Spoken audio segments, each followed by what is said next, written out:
Nautical knots. Part 3.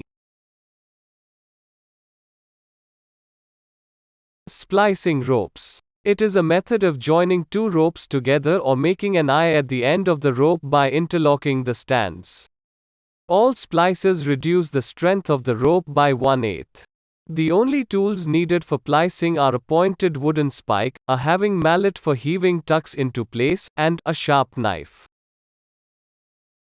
Eye splice. An eye splice is formed by unlaying the end of a rope for a short distance, and then closing up the end, to form an eye of a desired size. This illustrates how an eye splice can be made by tucking strands through the strands of the standing part of the rope.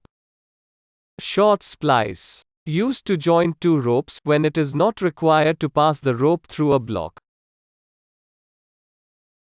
Long splice. This splice permits the rope to run through a block, just the same as an unspliced rope, but is very seldom resorted to in actual usage of blocks and tackle. To make a long splice, the two ropes are held against each other, and, out of the two ends which cross one another from opposite sides, one is unlaid a good distance, and the opposite number is laid in its place.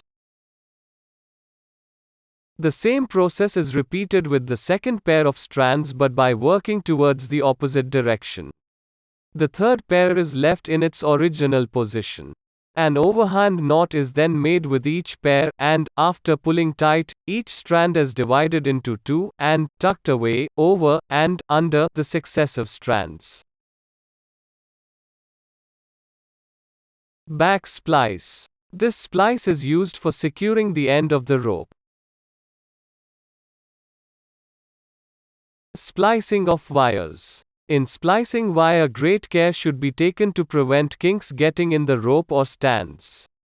Before working a steel wire, put a whipping at the place up to which you intend to unlay the wire, and a good whipping of twine at the end of each strand.